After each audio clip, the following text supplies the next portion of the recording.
I was gonna say, don't you pull a Harvey on this. I didn't hear the lady start talking until just a second ago. I was like, hold up a second. I was like, we're live, but we ain't live because I ain't heard the lady talking. So I got to hear that twice. I appreciate that. Thanks, boys. Thank you. I got All right.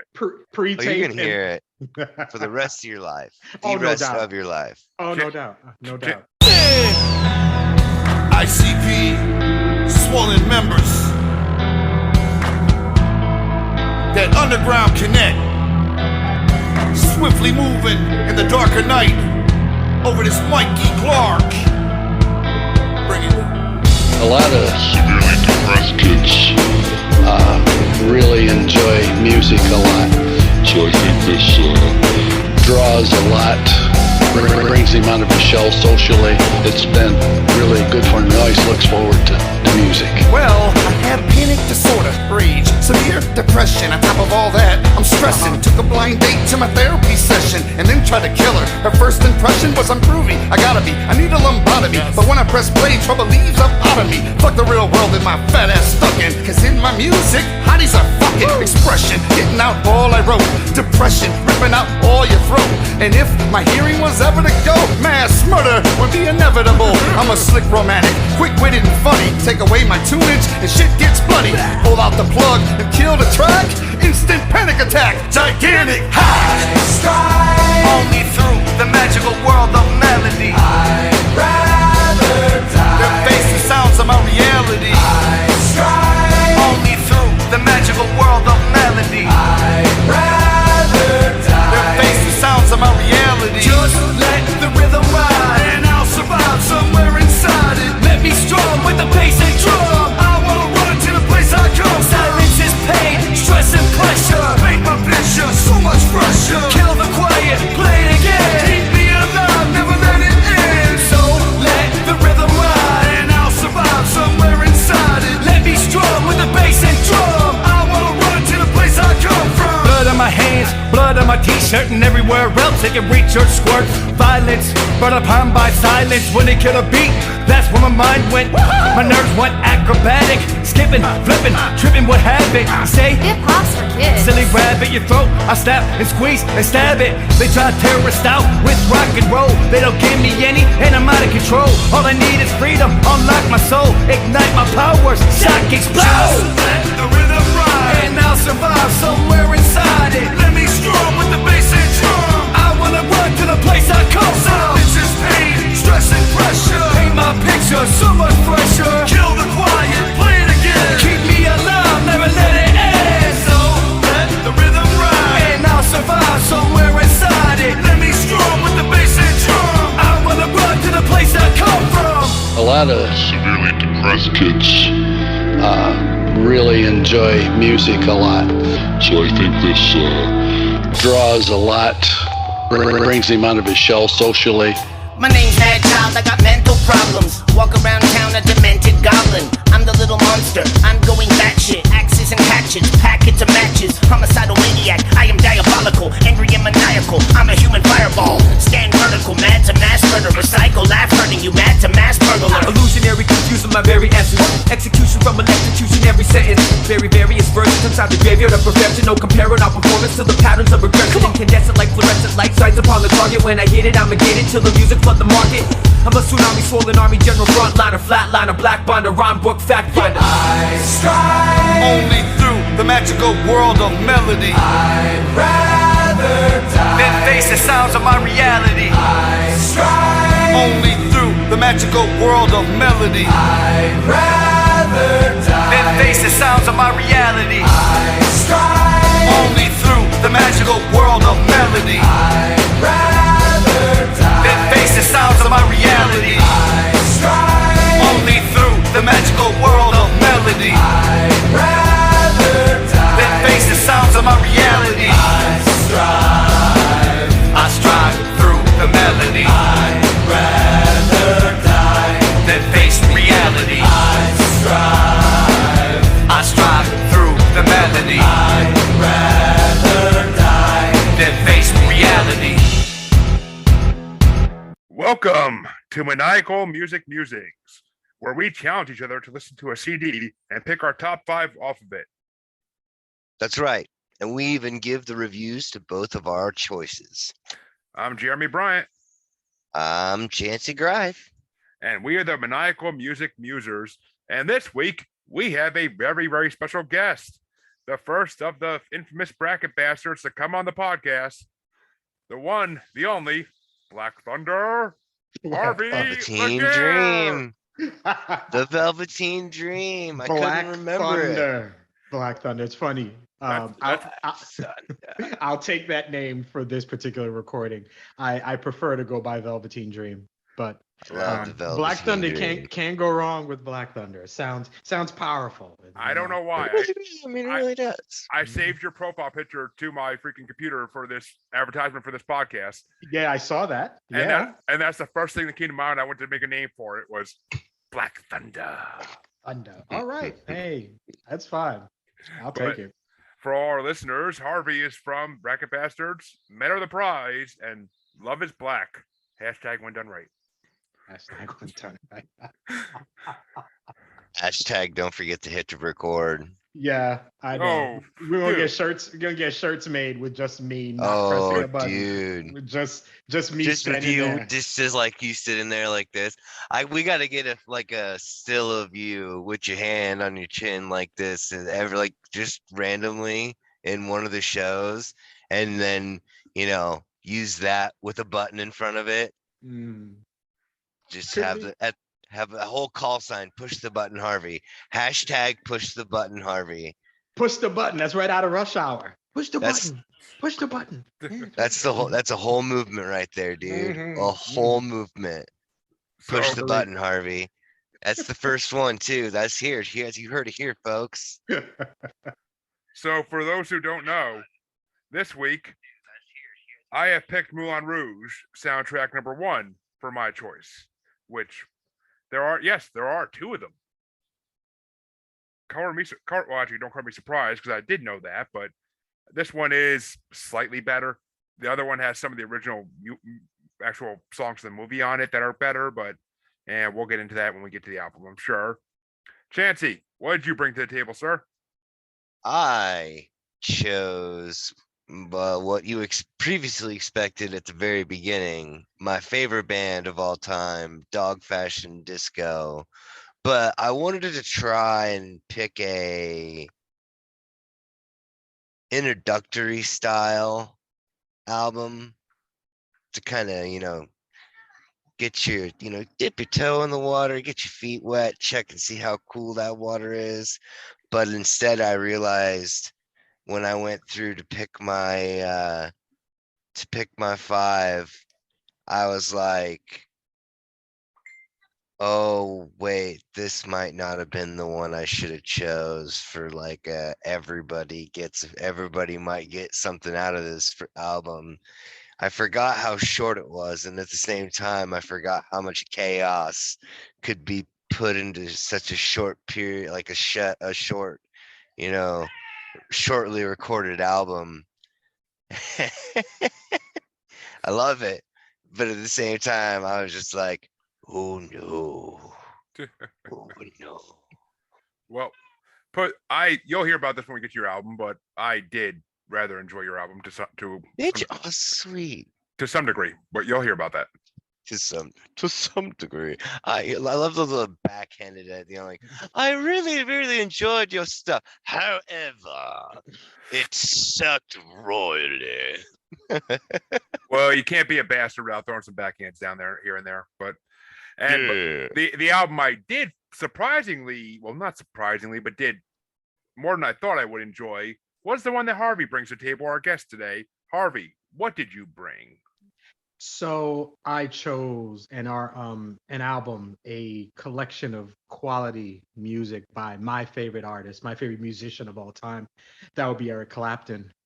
And it is an album that he did with the legendary B.B. King. It is called Riding with the King.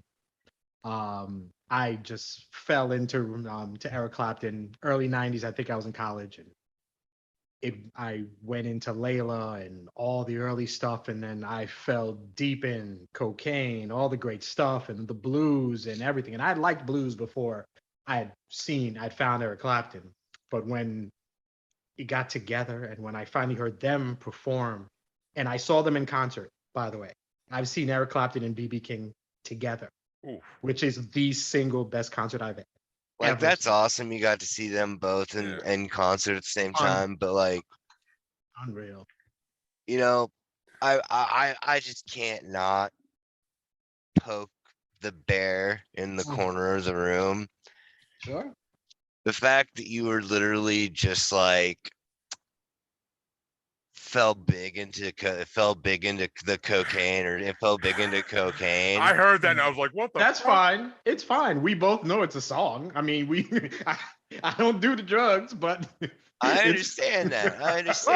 But I picked the wrong song to mention. I have Yes. a very facetious sense of humor, so I'm thinking to myself, oh, here we got a guy talking about falling face first into some cocaine. Only thing left for me to do was to have dipped my head, did a little sniffle, and come back Have up and just wipe off the little something over here. Oh. Okay, I'm ready to talk now. Let's go. Like, yeah, right. I didn't know we had Jack Nicholson on the podcast today. No.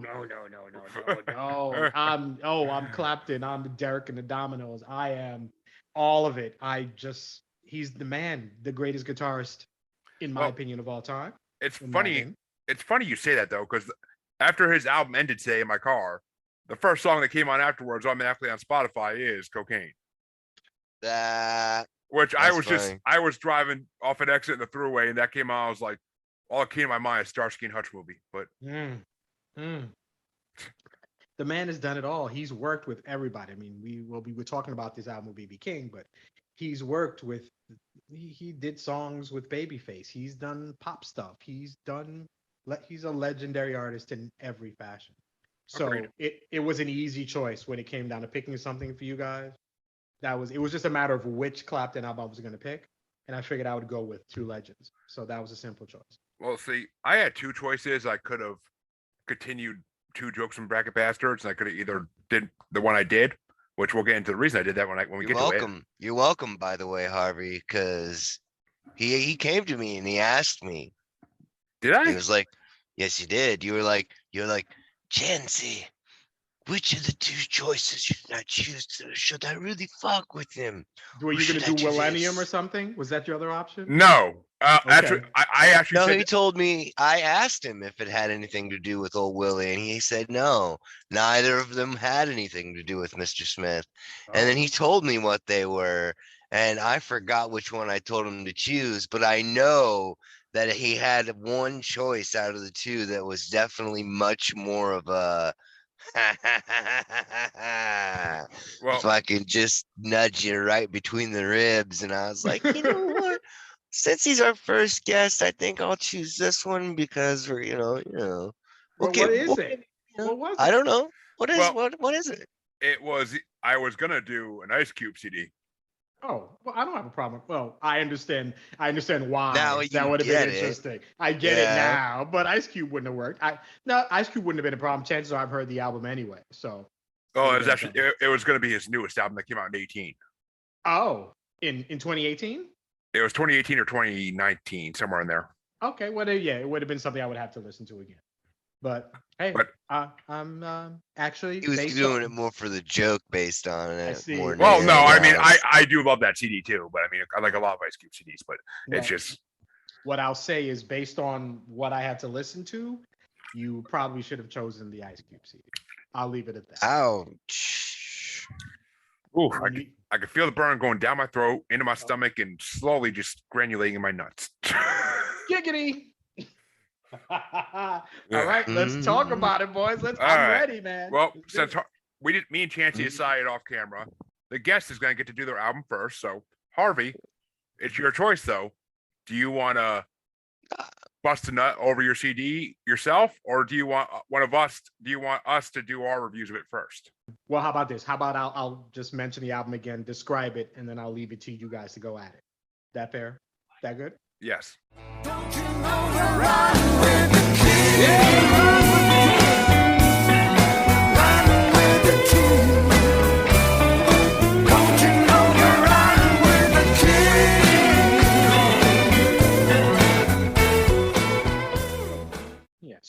mentioned, I picked the fantastic album of Riding with the King with Eric Clapton and B.B. King. Two legends in music in general, in blues, Clapton in rock. B.B. King, one of the largest figuratively and literally I in was gonna music. say, I was gonna say, come on now, pun Man, intended. Pun Hey, intended. that man could play Lucille like nobody's business. He could be as large as he wanted. That's the man in terms of guitar playing. I chose it because I love the artist, because I love the music. I love hearing them sing together, and it's because I saw them in concert. And basically, if you can I think you imagine, got. I think that's the center. That's the origin source of your bias on that. you think so? No, I no, I think do. it's a great. I think it's a I great mean, album. well, we'll get when I get around. When I get around to it, Okay. I will give you my opinion, sir. That could be it. The last thing I'll say is that when I saw them, No, I'm sorry. Say all No. you'd like. I just had to fucking say No. something stupid. it's your show, man. Say what you will. I'm gonna have a little bit here of the moonshine because we are talking the blues. Allow me a moment. So, Moonshine. Heart, so Gotta have shine. Chancy, he's making me want to go blind again. Drink some moonshine. Oh shit! Y'all I be watched careful. those two. I watched those two, and when they performed, they got to a point where you can imagine two masters, and they're just going back and forth. BB with a 4 or 5 minute solo, just killing it. Clapton comes back, and he's going. BB's like, "All right, I got you. I see you. I'm gonna go back," and it was beautiful, and it's music at its finest because I enjoy instrumentals. I enjoy music. So that concert worked for me. This album worked for me.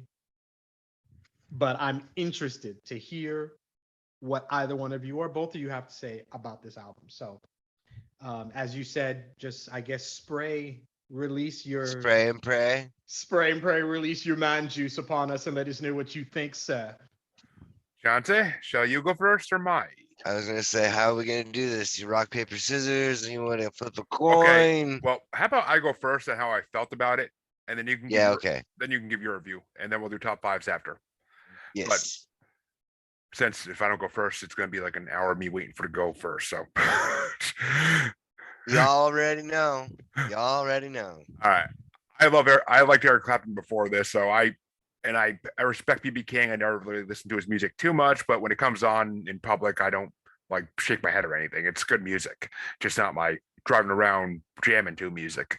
But this CD was just bomb. I mean, just the opening of the CD was just fire, and like as soon as it came out, I was like, "Oh, what is this now?" And we'll get into it when I get to my top five more, but most of the tracks in this I was digging. Some of the blues ones that were slower were a little like, is this over yet? But I mean, for me to actually appreciate the slow blues, I gotta be in a really, really shitty mood. I should have dealt with my kids first and listened to it, but I mean, it was a good CD. I can't hate on it at all. It was a good choice and just freaking fire. I mean, and I'll get into more specific songs when we do my top five, because my top five and then a couple honorable mentions.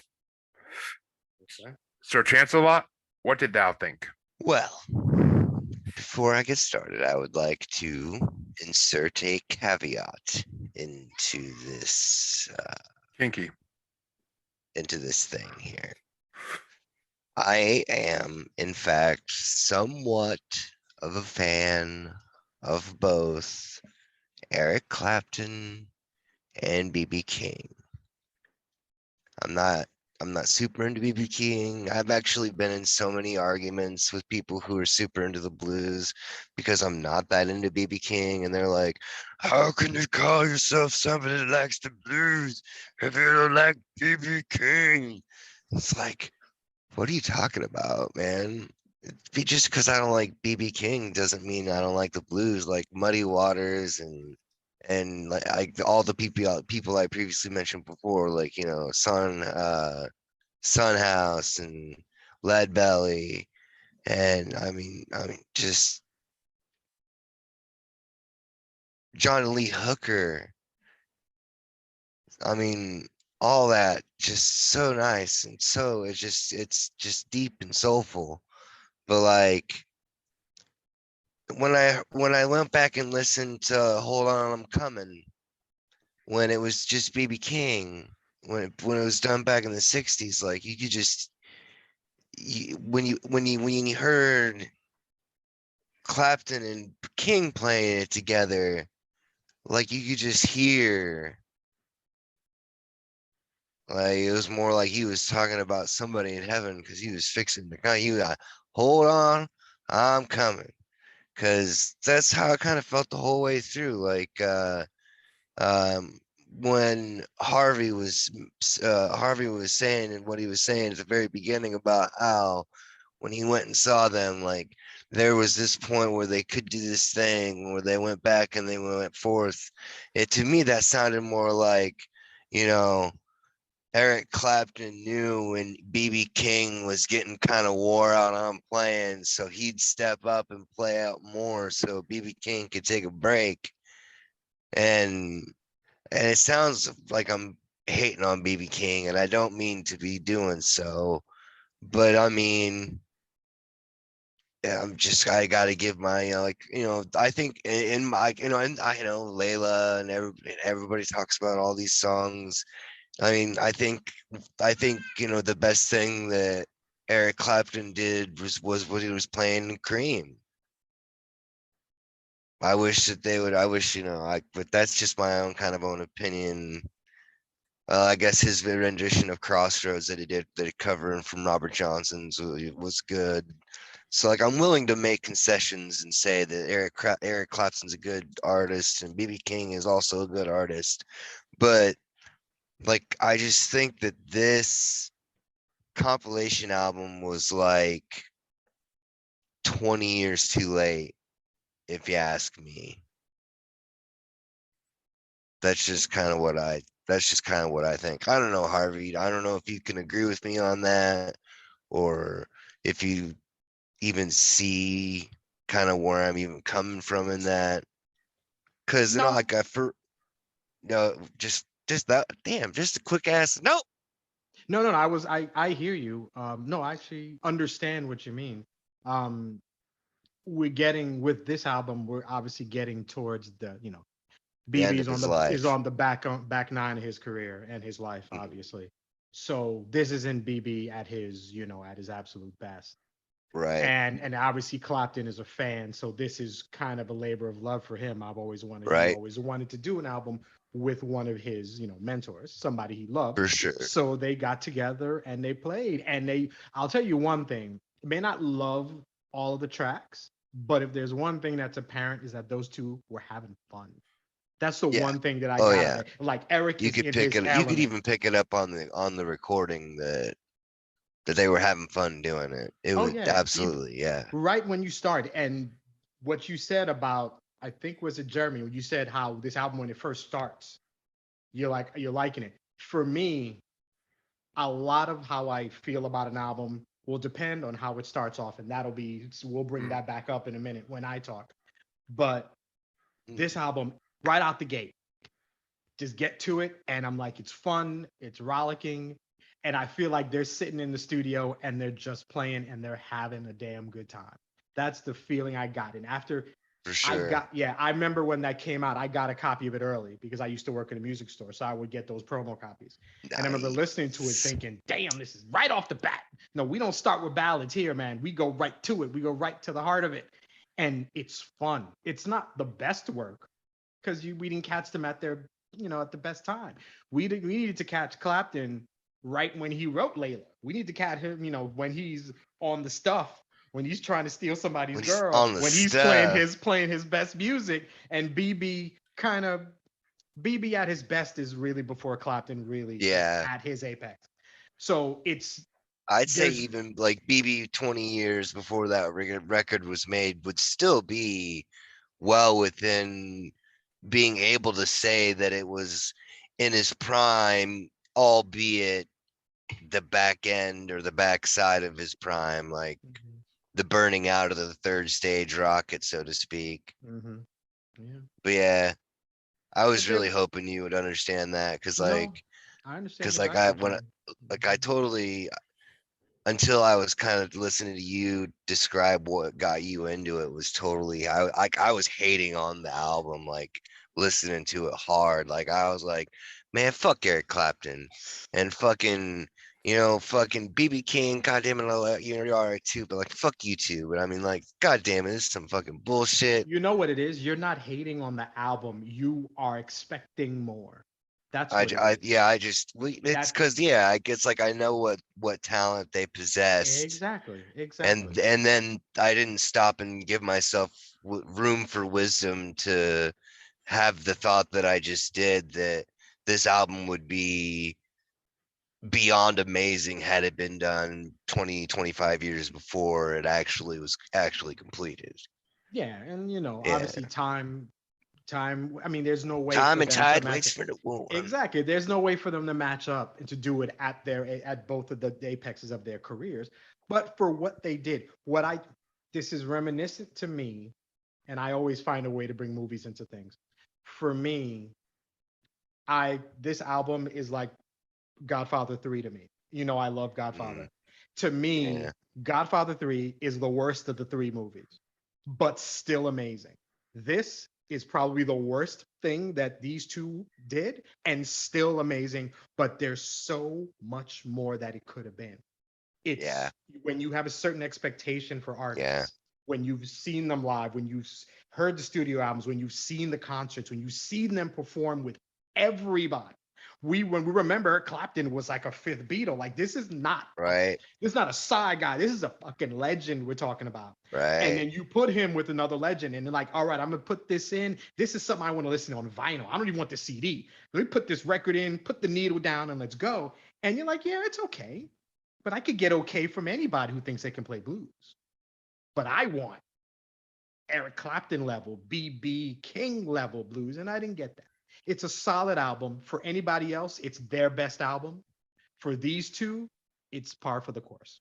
That's just the feeling I get. If I could have ever seen anything from Eric Clapton doing a compilation album, would have been Eric Clapton and Chuck Berry. Could you imagine that? Oh no!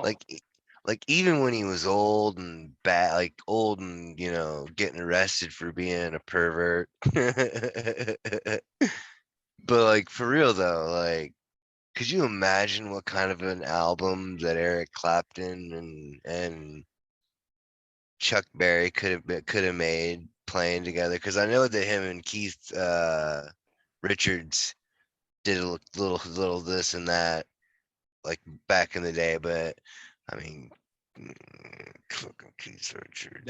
It'd be amazing. What I'm thinking about? I had a thought. It kind of went away. Where did it go? With Chuck Berry, I think Eric Clapton would have been out of his mind on stage with that man. And what I love about, I guess Clapton's British. I love about those artists is the respect that they have for the musicians here. Right. There's a respect for, especially black music, for those artists that you don't really get here. Like, I'm not a fan of the Beatles at all, but they know damn sure that they weren't the originators. Where they got their shit from. They know where they got it from. Rolling Stones are the same. The Who is the same. All these artists, I'm big, but I'm not big unless these people came first. And Clapton is the same. And I respect that about musicians, especially the Brits. A lot of R&B artists will go to Europe, will go to Great Britain and perform and be big out there because they love music. Yep. And here we have a tendency to title. We categorize music. This is black music. This is blah, blah, blah, whatever. Mm-hmm. You go there, it's like music. Can you play a guitar? Can you play a harmonica? Can you get on the drums? They like music. I like music. Right. And that would have been crazy. Clapton and Berry together would have been just utter foolishness. Oh, just utter fucking chaos. Clapton would have been in the crowd just watching. The king of rock and like the honestly the creator of rock and roll. Right. If you ask me, him and Little Richard. Yep. The co-creator of rock and roll, and the I'm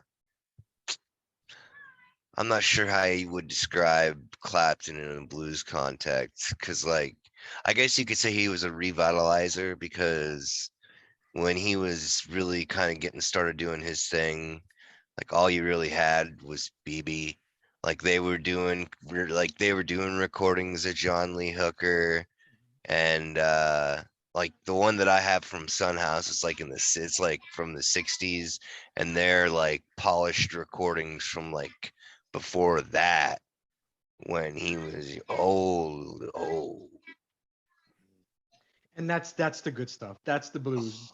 I'm Very actually trying to, I think I told you about it, but I'm actually working on trying to um there's a song called Grinning in Your Face, and it's just him literally singing and clapping. And what I want to do is I'm working on putting music behind it. Mhm. So like basically I've already actually got the like a good bass line set for it. And because I mean in all reality, I'm kind of doing it all in reverse, instead of the words being directed by the music is directed by the words, because I'm not changing any of the words really outside of what's required to make time, because since it's him without any instruments, he's somewhat off time periodically when he's singing the song. I'll take it. And it's not much of a change really, as it is just a nudge in the right, just to keep it on time. But I think when it's done, if I can get it done with the right people, in the proper settings to where it sounds as it should, I think it could really turn some heads. But that's just my opinion, of course. Good. Anyway, Yeah. enough about me. Yeah. So what's next? Do I get to hear the top 5 for each of you? What do we do here? Yeah. Actually, like I want to hear your top 5 Yeah, first. we hear your top 5 Yes. first, and then we can see Okay. how many each of us has in common with yours. Okay. All right. We really, dude, Jeremy, we really need to fucking set up the thing where, like, when it's on the same number as what we would have, like I don't know, maniacal bingo or something crazy like that. Like they That's an have interesting points, title. they That's have interesting. points towards maniacal bingo, and then we have to, whoever has, you know, once we reach X amount of points, then we have something special set aside that we do for content or this, that, and the other. I don't know. I'm just crazy. Just a crazy guy throwing out these crazy ideas, man. All right. We'll put it into consideration. All right. So you want a top 5 from this album for me? Okay. I want your top 5. All right. So what I will do is, because I'm all about the suspense, I'm going to go backwards. So I'll start my number So yours 5. is Yeah, least important. no. All of these tracks are important, but in terms of just because we need to give you a list here. Number 5. I see Number what you did 5. there. Number 5, for no reason at all, is "Marry You." I really enjoy that track. One thing that because I really consider myself hashtag music snob, I'm very particular about songs and really about the order, about how an album flows, how the songs work together, the production, when it's done right, when it starts from the beginning, when it feels like it's a story going all the way through. "Marry You" is not a great song, but where it lands on the album feels good to me. It feels like it goes right along. So I like that. That's number 5 for me. Number 4 for me is "Hold On, I'm Coming." I'm going. I'm coming too. Giggity. So, Giggity. yes. I like all of these songs. So it was hard for me to sit there and come up with a top 5 for these. So I had to find a reason. Why am I going to pick this over something else? And in the end, I decided to go with the flow of the album. "Hold On, I'm Going" really worked. I enjoyed that. Number 3, 10 Long Years. It's a damn good track. It's a damn good track. Number 2 is "When My Heart Breaks." And number 1 is, because this album starts with a bang, is "Riding with the King." That's my Oh. favorite track of this album. I like Right From Door. And I'm very much one of these guys. I like a lot of people. And there's a lot of albums when the first song hits, damn, I like how it starts, and I'm like, I'm gonna enjoy the album all the way through. Exactly. It's like drums, you know. Oh, I got you. I should have brought demons. I should have brought demons and wizards to the fucking table then if I knew that. I but- wish I would have fucking had him listen to American fucking Head Charge, and if he likes that fucking flow shit, that'd have been fucking goddamn. Like, I'm so mad right now.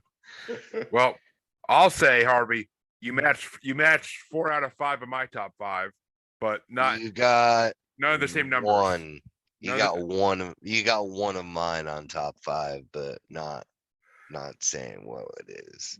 All right, Chancy. I Or think. like where. Well, since I got the most in common with them, why don't I go next, and then you can finish this off because I'm interested to hear what the hell is your top 5 if it's not one of those. Well, I'll be the first one to tell you is I have no intention of finishing either one of you off. So y'all are gonna You're not getting close enough to finish me off, man. well, not all right. today, not today, Satan. all right. Not today. Well, hold on, Chancy. I'm coming, but That that but I had 2 honorable mentions before I get to the top 5 that didn't quite make the top 5, but I liked them enough where I wanted to mention them. And that was Days of Old and Come Rain or Come Shine. Because those are both some solid fucking tracks right there. And I like the bluesy feel to them. I like blues when it's about like talking about your past. That's what I like about it. Like, 'cause that's what blues is supposed to be originally. It was just talking about your life. right? But number 5 for me was I Want to Be, because I do like that song. That song was banging. It had a good rhythm to it. It had good back and forth between 2 of them. It just amazing. And I think that's the only one I had that was different from Harvey's. Okay. Number 4 was 10 Long Years, because I like I said, I like the history songs about like their lives. And 10 Long Years was a good song. And I mean, just typical B.B. King. That to me is blues. Like right there, that's a blues track. Mm-hmm. And number 3 was definitely Marry You. Because Marry You, I could see that song being like my wedding song or something like that. Like it's a good fucking song. Like it's a good love song. Like, like I was actually bobbing my head to that one in the car as I'm driving along fucking Route 146 in Worcester. But which, yeah, I swear to God, people were looking at me when I had my windows open smoking and like this music was blasting out. But especially in the middle of Worcester. But number 2 was, of course, Riding with the King, because that opener, as soon as I heard that opener, it was just so banging, because I turned on the CD and I'm like, Oh shit, I was wrong. We got 2. Sorry. Keep going, Jeremy. I'm But- dumb. no comment. But Riding with the King was just a banger of an opener, and I'm turning on the CD, and like I just turned off my choice of CD, and I turned on this one. I'm like, I don't know what to expect from this. I mean, I like both these artists, but I don't know about them together. I turn this on, Riding with the King. And it's just like, oh, hello there. Yes, Mr. Clapton. But Hello. and of course, number 1, if you couldn't guess, is Hold On, I'm Coming. Which, besides the ironic funniness of the title and the song, it's just, it was a really good song. The lyrics were great. The freaking tempo was great for it. And the whole time of the song, I am just thinking, like, when you're with your girl in bed and like she's like, I gotta pee or I gotta cramp, you're like, hold on, girl, I'm coming. Like, that's all I thought about the whole song, because that's just the way my mind works. As you That's as fucking hilarious. as you both know, and as I'm sure most of my listeners know by now. Yes. Oh, the head bastard himself, Freddie Fisher, is watching us. Yay! Oh shit. Oh, Yay. Freddie. Freddie. Our one knowing listener right now, but it works. Hey, you know what? Welcome. Thank you for being he wants there. to see what he's in for next week. Okay. Oh, he's just well shit by this time. Yeah. Okay. Okay. We'll give him a show. But yeah, so Hold On, I'm Coming was number 1 for me, and I literally just want to say it like, hold on, I'm coming. Like, just the way my mind works. And I had to, I was gonna poke fun with this, Harvey. You knew it before I even came on the show. Of course I did. Of course I did. But I have to check these song titles before I pick. If I do this show again, it's got to be clean Christian rock before you guys mess with it. It's the only way it's gonna work. Hey man, my I favorite, ain't even done shit yet. my favorite rap duo is actually Christian rap, technically. So yeah, Okay. But That's it. that's valid. Insane Clown Posse getting down with God. Okay. All right. I feel you. I'm Chance. I'm interested, man. I want to hear yours. I want to hear this list. Come on. Break me off, man. All right. So my A number one, King of New York choice is Hold On I'm Coming, because it's, I mean, on its own, like if you were to be like, gun to your head, what's your favorite BB King song? Okay. Hmm. Hold On I'm Coming. Mm-hmm. Okay. And then When My Heart Beats Like a Hammer, I liked that one too. Yeah, couldn't get into that one. But for me, it was more in a musical element, because like I'm thinking of all the instruments, not just the drums or the guitar or the bass, but also like, the vocals. And that was the thing I was actually, I forgot about it until just now.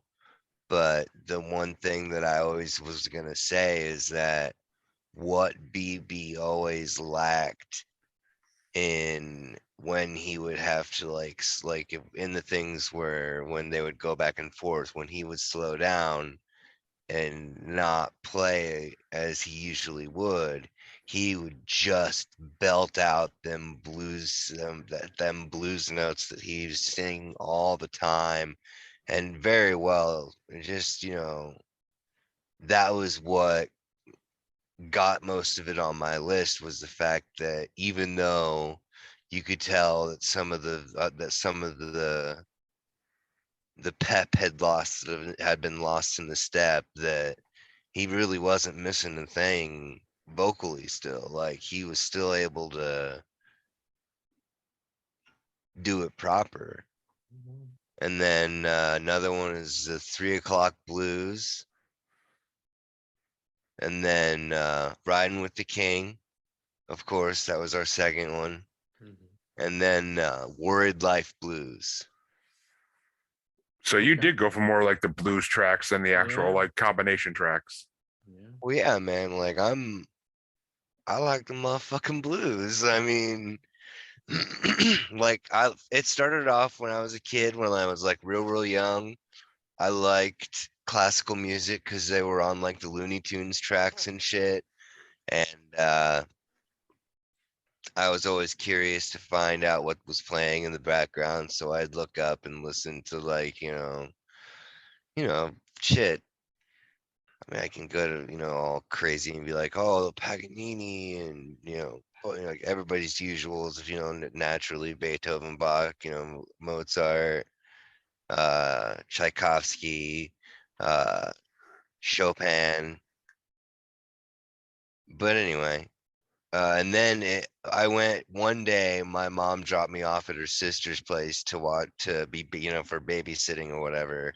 And she had this really kick-ass record player and a stereo system. And she was playing Black Sabbath's Black Sabbath. And it had just started, so it's like the rain's falling and you don't get those, because I don't know, for those who don't know, it's literally just 3 notes. And all of a sudden, just out of the raindrops, you hear just dun dun,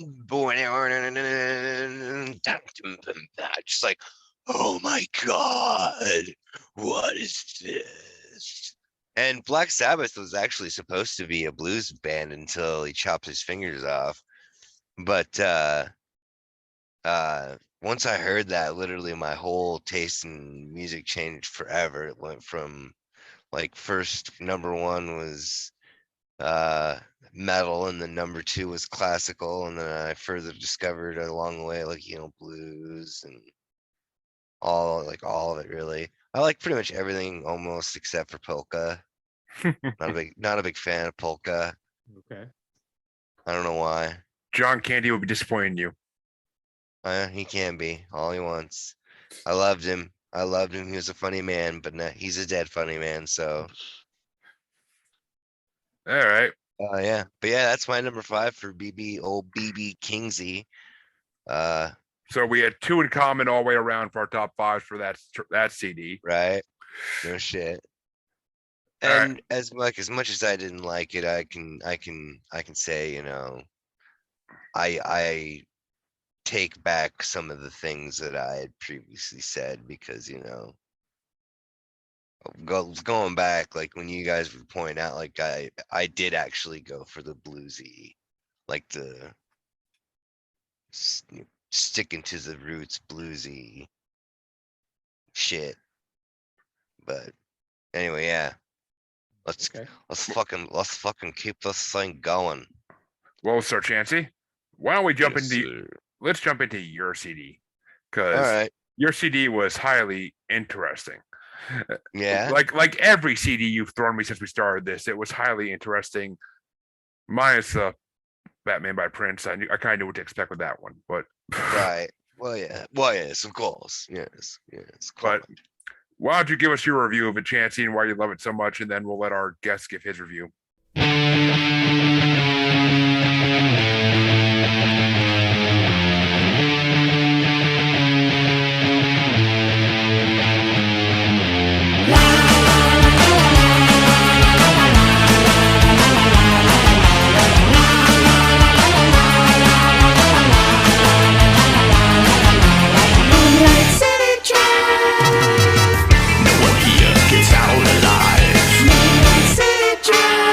Well, first of all, favorite band. I mean, that just kind of starts it off in there. I could say enough said, but I won't, of course. Over time, because you'll also be hearing this over time as well. But the first album I heard of theirs was it came out in 2001. It's called Anarchists of Good Taste, and it's mostly like a heavy metal. And then did another one called Committed to a Brighter Future, which was kind of still heavy, but then started to move into a psychedelic, like trippy style stuff. And then they did other stuff, in between that I haven't quite picked up yet and stuff like that. But then they did Adultery, which is album. Man, I'm good with words. That was the album that I picked for you guys. But actually, the number one main reason that I totally picked it for you guys is for both Private Eye and Desert Grave. And I forgot about the Uninvited Guest, the opening track, because those three right there, if I just those three right there are probably probably like three. I can't even say probably. They're among my favorites. Like, I have 2 honorable mentions on this, but so I literally only didn't really care for 2 songs on the whole album. So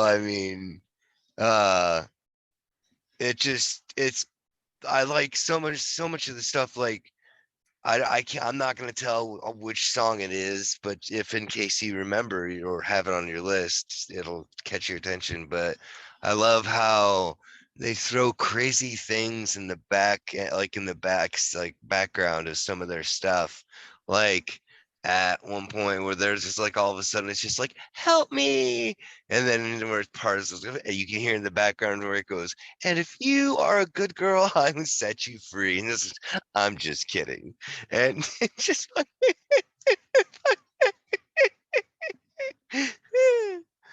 but Desert Grave, it's like Elvis Presley and fucking Johnny Cash had a love child and they wrote a song. That's what it sounds like. That song sounds that like that to me. And I also love how the singer of the band, Todd Smith, writes it like that. Like especially when it comes to like acoustic melodies, they'll have like a really catchy or upbeat kind of thing and be surrounded by something kind of weird. Like he has a different band called Polka Dot Cadaver, and there's a song called Chloroform Girl, and it's a beautiful, it sounds like a basic 60s folk songy thing, but the whole song is about this chick that he's got in his basement. And it's like all, sing-songy, like your eye, no, your eyes look just like bullet holes. It must be all that crying. Like it's crazy nonsense, and then all of a sudden breaks into the like chorus. It's like talks about chloroform girl, how have you been, don't let me catch you sleeping again, you're only alive because I like you. And you're listening to it and you're like, did he just say you're only alive because I like you? Well, yes he did. But yeah, uh that's why I picked this shit. Let's see what you got, Harvey. Okay. So, I listened to this album after I listened to Jeremy's pick, and obviously we'll get into that. So Oh, I that probably was, fucked you up pretty bad. yeah, well, I don't know if that's the right term, but I don't think it would have mattered. Oh, So, thanks. so first of all, I'm like, what's the name of this band? Dog Fashion Disco. I'm like, this Yeah. interesting. Yeah, I'm like, Oh, dude, they're so good. that's a hilarious name. And for me, I'm just gonna do it the way you did it. I'm gonna give. Well, should I? I don't. I give my top five later, right? I don't do it now. Yeah, later. I don't. Okay. Yeah. I was gonna say, just tell me what you think. Yeah. Okay. So like I mentioned, because we were kind of slightly in contact before we were recording this, and this is not typically my kind of music. I like rock. This is a little Hmm. heavier than what I'm used to. Hmm. I so I'm not gonna say I was a big fan of this album. I can Yeah. say that honestly, but what I can say is that there are moments of really nice music in here, like I know, really right? good instrument. There's some good instrumentals in here. They Like catch you real. yeah, yes, the lyrics are interesting, but I like the music. I particularly enjoy their drummer. I like the Yeah. drummer. I enjoy the Nice. drummer. I think Nice. he or she, whomever is back there, is doing a I hell of a believe it's job. still him. I believe it's still the original dude they had playing. So I enjoyed so taking away what they were kind of talking about. Some of that shit was random, but just getting into the music, I'm like, I mean, this is not something I would pick up, but if I had to listen to it, I could get through it. I could get through this music. I like the music. So it's not terrible. It's not something that we'd be playing in my house. But it's definitely something that I now can say that I've listened to. It's interesting, and it the things that I did like are kind of old schoolish kind of feels that I got with some of these tracks. And when I do the Hmm. top five, I'll tell you about it. There's some songs that kind of one of the songs reminds me of LA Confidential. And if you've seen the movie, and I'm Moonlight like, City Drives. well done, well done. Dude, you're talking to a dude There's that some at one time when my girl and I first got together, like her and I would go for drives before she got her new vehicle that has it like it'll broadcast what's on or whatever. Mhm. She would do that. Like she would hook up her phone and play like, Dog Fashion Disco or any of their other bands, and I would just be like, oh, that's this. Like you were just like, oh, this reminds me of this. I'm like, oh yeah, that's Moonlight City Drives. LA Confidential. Fuck yeah, it is. It's a good feel. It's like, because I don't know, I connect music and TV or movies together. A lot of stuff Right? it leads me to something else. So I'm hearing it and I'm like, I'm imagining that old 40s radio guy talking about, what happened in the news. And I'm like, the music fits. It's interesting. I'm See, I not was love thinking it was either that way or Private Eye, Private Eye. especially with that fucking when you were talking about the 40s style announcer, Mhm. like the old but what's it? The old Humphrey radio Bogart. DJ. Oh, okay. Oh Yeah. no, I was thinking Humphrey Bogart, because of the Private Eye, Right. the Yeah. old Some old Humphrey Bogart Casablanca type of stuff. stuff. I can Yeah. see you. Yeah, I hear you. Yeah. But Private Eye is a good track too. It's clearly it's on my Yeah. top 5. Yeah. Oh, Um, was it? yeah, Nice. definitely. Yeah. Nice. hmm Yeah. All right, But yeah. Harvey. Anything Yes, else? sir. Anything else to say, or is that wrap up your Nope. review? That covers. Nope. That covers that. Yep. That's the one. Now, Chancy, you know me well enough by now. I'm a juggalo, so the lyrics in this stuff is exactly up my alley, 100%. I like Of course. I like weird songs about weird, creepy shit. Like it's just how I am. Like it feeds my inner demon that if I don't feed it with this type of music, the demon wants to come out and play. So I keep it in check. But when I first heard you talk about this band a long time ago, I was like, Doghead Disco or Dogfish Head Disco, where the hell? Doghead Disco. That's Dog- awesome. Doghead. What? Is it Dogfish? Dog It's fashion. dog fashion. Disco. But Yeah. still, Doghead Disco. That's still pretty fucking cool. I'd totally listen to them if they were without an A. That might be the opener right there. But yeah. I mean this CD was pretty damn good actually. I was impressed, and I was like, all right, I can do this. I mean, there are some songs I'm just like, this is okay, but there are some multiple songs that I'm just like, ooh, because I do have a top 5, and I have 3 honorable mentions. I have 2 on mine. I mean, yeah. So I have more honorable mentions than you, and it was your CD. So that's I saying, know, right? I mean, and you're not like me, and you don't just usually go like, oh yeah, my honorable mention is every other song on the CD. But Right. because I mean, that's the way it was with Nightwish, and that's the way it was with my other music. But not today. But I mean, this Dog Fashion Disco is just a good fucking. I'm interested to hear what else they have to put out, but it's 100%. Oh yeah, for sure. It reminded me of Guar in the way they do like the skits each song and how like each song has like random shit said in the background. Right. So That's what I'm saying. I could see all your music seems to have a theme of like the flowing through the CD and like of the crazy skits and words. Like that seems to be your thing, which I could live with that. I'd rather do that than have to listen to crappy pop music. You're gonna be in for a few shocks too, because my music shit goes all over the joint, like all over the place. Like at one point, I might give you the Marvelettes. Never heard of them, but I will gladly listen to anything you give me. I already know Harvey know who I'd be talking about. And Jeremy, you've heard a Marvelette song. You just didn't know it was the Marvelette. You have for sure. Oh, I guarantee you. there's a lot of bands like that where I know their Yeah. music by songs, not by the name, but Mhm. especially from the 60s and 70s and stuff. But all right, so Chancy, your CD, your top 5 first. All right, mine first for the top 5. Yep. My number 1 song I had on the list was the Darkest Days, but like Harvey had with his album, I have a bias with this album because like I actually was able to sing with the singer the Darkest Days, like from like the front row, because they do a lot of short, like small venues, so they basically are close enough that you can just basically sing with them if you'd like. And my number 2 is Sweet Insanity. I fucking love that song. It's just something about it just reaches in and just love that. The layout of the song, the melody, the melodic parts when he's talking about, when he breaks into My Sweet Insanity.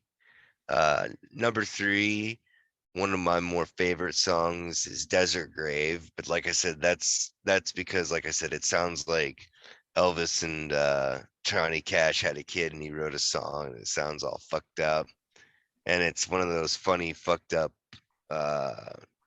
acoustic songs that have really twisted lyrics but sounds very like you could put other lyrics on this and it would totally pass and work in the genre.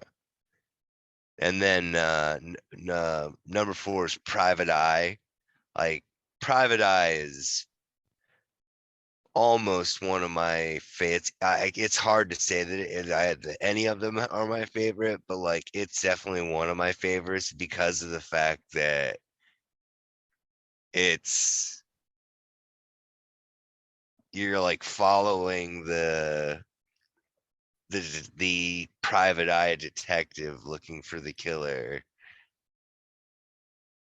Surprise.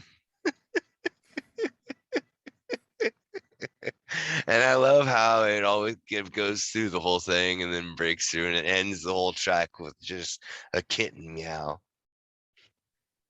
And then goes on to the next song. Just moves just on. right on into Darkest Days like it's nothing. And then my number one favorite song, which is on number 5 on my list, is the opening track, The Uninvited Guest.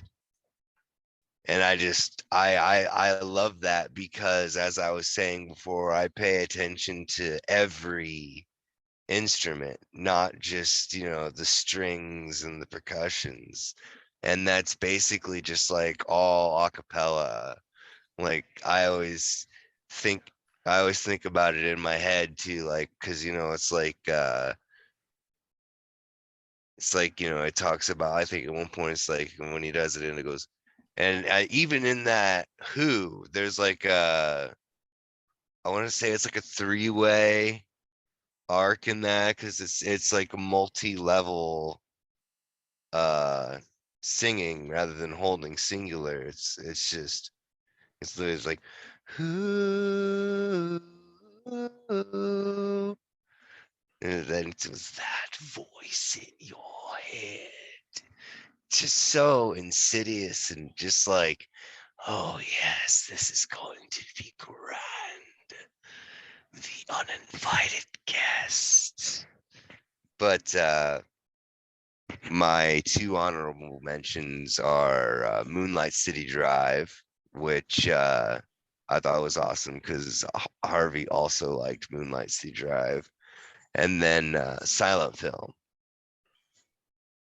That was a pretty twisted and fucked up and awesome song as well. Agreed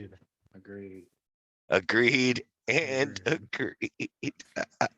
Well, that's actually a good segue because Harvey gets to give his next top 5 next. All right. Nice. My top 5 for me, like I mentioned, I was talking about how for me, the flow of an album is an important thing for me. I like Sacrifice of Miss Rose. I love. Remember that was one of the ones that I left off. I love I that should track. probably re-listen to that. I enjoy it. I feel like, it led into, obviously, Uninvited Guest is the beginning. Yeah. And then it goes bam, bam, bam. Yeah, right, it goes right into. Yeah, but I like. I should have really rethought. I should have rethought that. You're right. I enjoyed that. Number 2. So number 1 for me is Sacrifice. I love that track. That's my favorite. Really? That's nice. Hey, Harvey. That's funny. Yeah. Just DeAndre wants to know if you said how much you love Will Smith yet. No, wait till the end for that one. Okay. Yeah. Number 2. Number 2 for me is Desert Grave.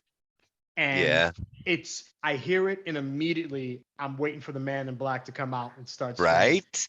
I told you. It is badass. It's blatantly Johnny Cash. Like it's it's like when I heard it, it's like that's gotta be him. Did he write this? Was he in the room when they recorded? Right. Because it's blatantly Johnny Cash. Oh, no doubt. It's so great. No doubt. Oh, number 3 for me is The Uninvited Guest. I enjoyed it. I like that.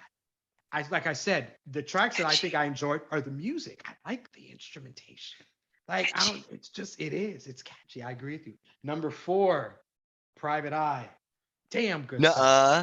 Yes. That was my number 4, dude. Damn good. And for me, it's really what I thought about. I'm really bad at this. This stuff, I can't stay on point with a lot of stuff. I'm hearing this, and for me, I'm imagining Seth MacFarlane was talking about how he got the voices for Family Guy. And he was talking about Quagmire and how he found that guy's voice. And he used to listen to those those, I guess, those salesmen, those radio Old-timey. DJs, old timey DJs, and that's what Private Eye feels like to me. It's a dark detective agency. Doesn't Door it? opens, the long trench coat, and the beautiful woman comes in, and she needs help, and the man's there, and The he's smoking, saxophone in and the the saxophone, background. and she's like, are you blah blah blah? Can you help me? And it just feels like it sets the scene.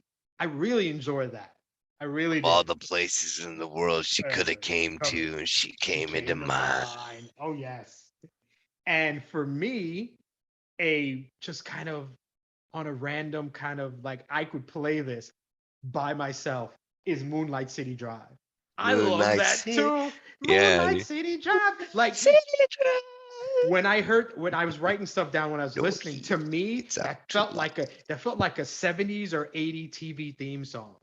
Kind Like, of, right? like some show would come Right? on, it'd be like Moonlight City Drive, and it's like two detectives chasing some burglar down, and Yeah, it's dude. fun. It's really, Yes. it's enjoyable. I enjoy that. For honorable mention, I had one honorable mention, and that is nice. Mature Audiences Only. I thought that track, I don't know if I enjoyed it. There was something about it that caught my attention. I'll have to go back and check that one out again as well. It caught my ear. I think I have such very random tastes in music that if I'll pick up maybe the horns or the drums or the guitar or the bass on a song, if I hear it, I'm like, it's reminiscent of something else. I don't know what it was about that song, but I enjoyed it. All in all, Moonlight City Drive, I would listen to happily. Desert Grave is phenomenal. And Private Eye, I enjoy it, but I'm also a Hall & Oates fan. So Private Eye, for some reason, it kicked in that too. But I mean, it's again not my cup of tea, but I found some tracks. I could listen to these songs again. I will actually, I'll get you, I'm gonna get you that, I'm gonna try and see, I'll have to forward you a YouTube link that has, because they actually like waited and remastered a lot of their stuff so they could get their stuff back from the labels they used to be under. Okay. And they're great.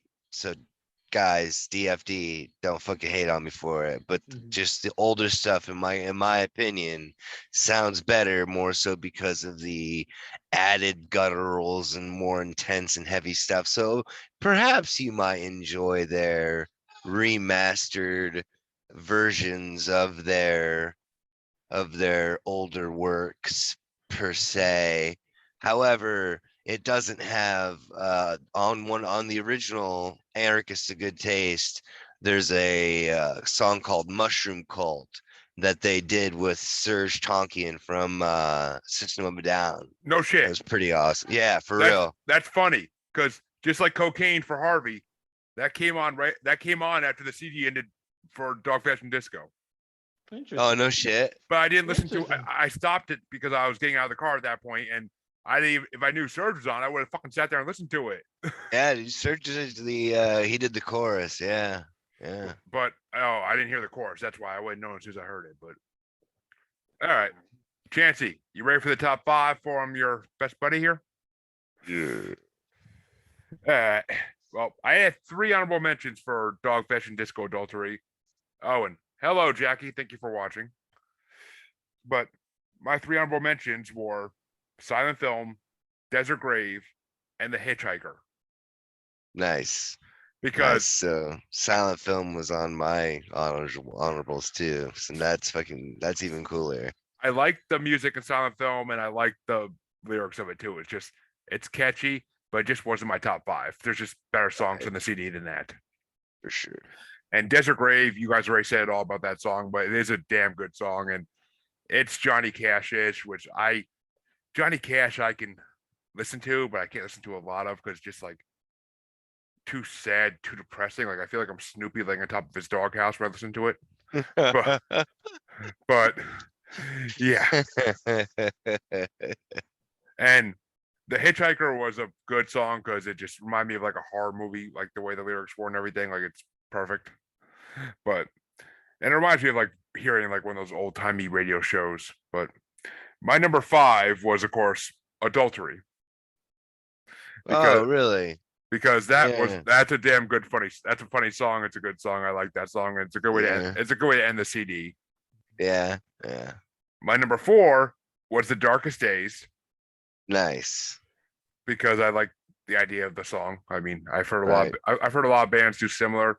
I mean, Dog Fashion Disco kind of reminds me a little bit of, like I said, Gore, but it kind of reminds me of Nightwish. Some of the songs they did, like the music in it is like Nightwish in some ways, but because they have all the classical elements that Nightwish uses. Oh yeah. They do a lot more yelling than Nightwish does, which is fine. But number 3, of course, is Private Eye, because they remind me of like the old Dick Tracy type things where that's so awesome. I do what I want, honey. I like that line, and of course, and I forgot to say, Adultery. I love that. What's a little blood between lovers? Yeah, what's a little blood between the lovers? Yeah. No one needs to know what we do under the covers. Like I love that. Like it's just that's so perfectly dirty for my mind. Cold stiff body under the covers. Actually, that song reminded me of Cradle of Filth a little bit. Yeah, I could see that. But number 2 was, of course, Moonlight City Drive, which Moonlight City Drive. That was a damn good song. I was jamming to that shit. I think I even hit back once to start that song over because it was just so good. Like nice. It reminds me of like the opening song in like a GTA game, like when you're crossing the bridge into the city. Okay, yeah, I can see it. And of course, number 1, if you haven't guessed it already, Sweet Insanity. Sweet Insanity. It reminds me of a Disturbed, it reminds me of Disturbed's Asylum a little bit. Okay. Like the my sweet insanity. Like it's just like I could hear Disturbed and I could hear like Godsmack kind of come together. Fair enough.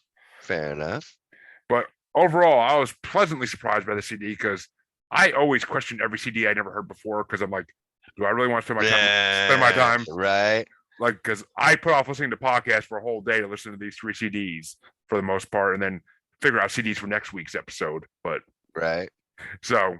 these were all 3 of these CDs were damn worth it, and I even listened to mine on Monday too for a little while because I love it so much. But and I haven't heard it in a long time, so it was like a going back to nostalgia of like 20 years ago type thing. But yeah, so that basically was my top 5 and my 3 mentions for your CD, which Dog Fashion Disco, I know I'm going to hear more of in the future in this show, and I can't wait. Awesome. I'm stoked about that. And I would see them live. I 100% would love to see them live. Yeah, oh yeah, they're great live. Like it's a life change. Like I saw them live the first time I saw them live. I actually met them, and like there was a whole thing like around my birthday. Like it was just a few days before my birthday, and there was supposed to be a whole bunch of people going to the show, and it ended up just being me. And one of my friends played a trick on me and said that they were about to there's something changed and they were about to go on in like 2 hours, which would give me just enough time to get dressed and drive to the location where they were doing the show. So like nothing had changed. So like I'm there at noon and I gotta wait 5 hours for the doors to open. So I'm sitting there, and long story short, this dude was talking to me periodically throughout the thing, ends up being the keyboardist. And I dropped like 100 and some odd bucks at the merch table, and the dude was like, hey, will you get back here and do this while I go take a break or have a smoke or whatever? And the dude I had been talking to all day was like, yeah. And he walks back there. I'm like, dude, I don't think you can be back there. He's like, no, I'm pretty sure it's okay. I'm like, what do you mean? He's like, I play keyboards in this band. I'm like, oh my God. I went all fangirl. It was pretty awesome. I would love to see that, but it was, for sure. So that makes 2 bands you introduced to me, Harvey, Chancy, that I would love to see. I mean, I would love to see B.B. King and Eric Clapton live too, because I'm sure that'd be a bomb ass concert. But You need a Ouija board for old BB. Yeah, he's no well, longer with I- us. I need Yeah. a Ouija board to see Odorous too, and I'd love to see him live Yeah, with Guar. yeah. So, Yeah, you do. and I want to see that cod piece, and I want to put you right in front of it, Chancy. Fucking son of a bitch. But and my CD for this one was Also, you son of a bitch. which this CD was picked because with the headmaster from Bracket Bastards wholeheartedly agreeing and laughing at this idea because I knew it. it brings up Bracket Bastards because we were supposed to start a secondary show called Watch This, You Bastards, which never got off the ground because Harvey never watched the movie he was supposed to watch called Moulin Rouge. There was a boy,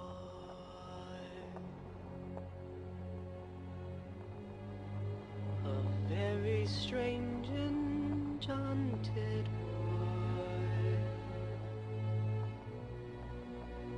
They say he wandered very far, very far over land. So I wanted to throw the soundtrack at him just so he could maybe get a little appreciation and maybe, just maybe, he'd watch the movie now because it's a bomb. It's a bomb ass movie, and it's incredible. And the soundtrack does not do it justice. I will say that there's actually 2 soundtracks for this movie, but the second soundtrack is more original songs from the movie, but not the good ones. Of course, you haven't seen the movie yet, Jamie. I'm not surprised. But you don't seem like the musical person to me to begin with. I know you do like him to some degree, but Moulin Rouge is one of the greatest love stories ever because it's about going through hell to get the one you love and the one you want. Which Okay.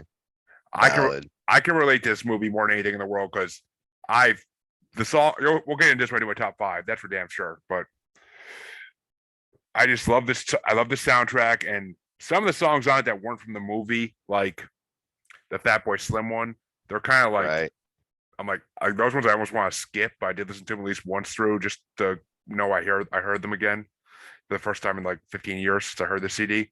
Because my mom used to blast the CD in the car for like months straight at a time when we were just going back and forth doing errands.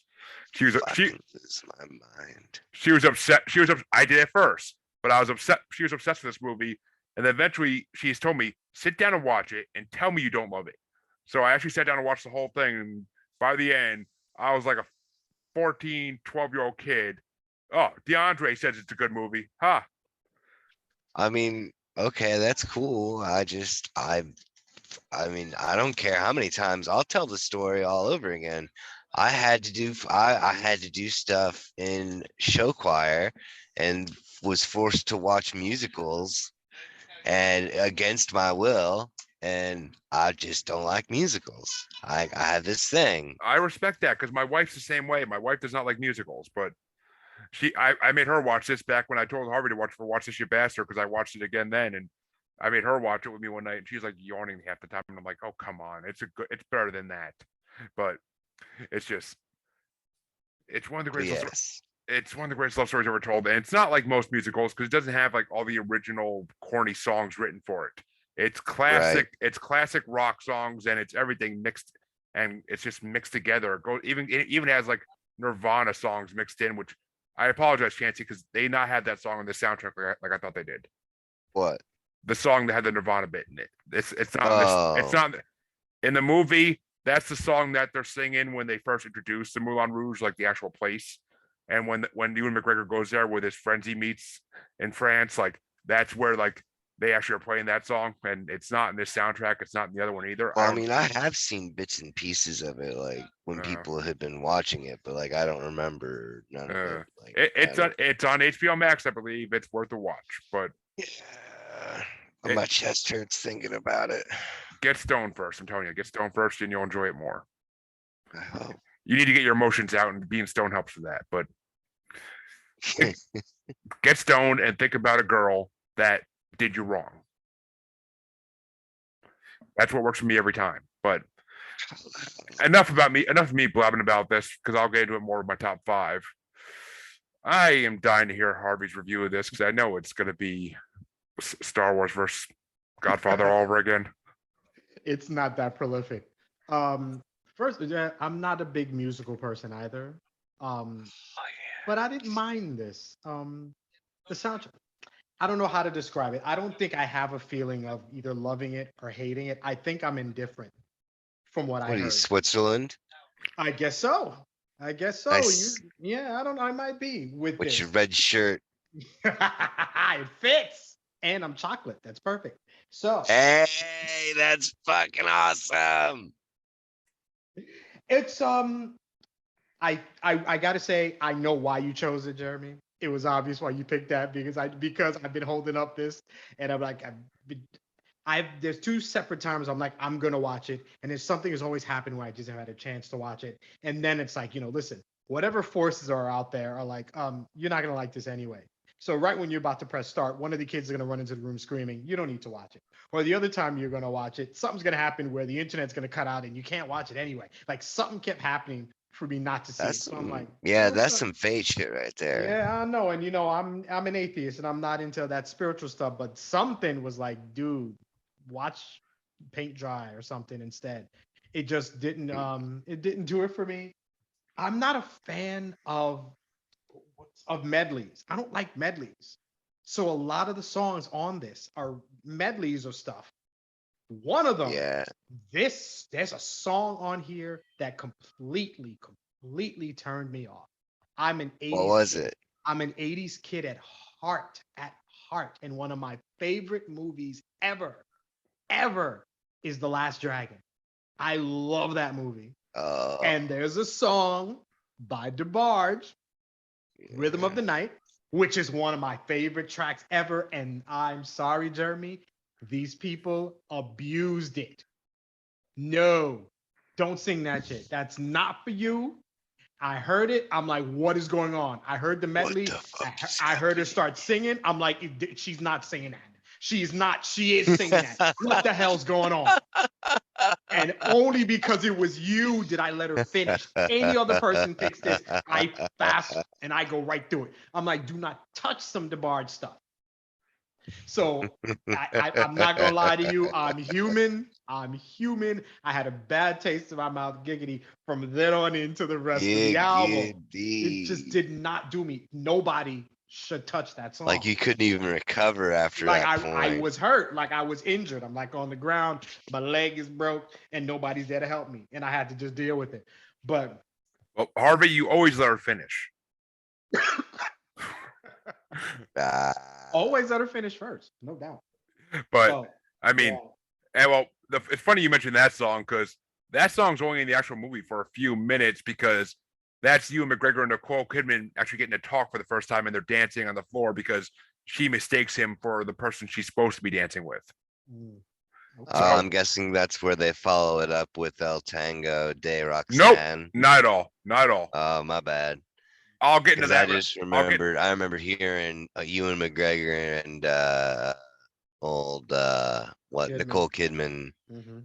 on that track. She's not on that track. Yeah, she is. On Yeah, Roxanne? El Tango. Yeah, El Tango de Roxanne. Yeah. I don't think she. I listened to that like 2-3 times today, and she's not on that track. Oh no, wait. Wait, was it Hindi Sad Diamonds? Is that it was Ewan McGregor and her on? It's No, that's John Leguizamo. yeah. There was a lot of voting based on names. I'm not gonna lie, because we'll get to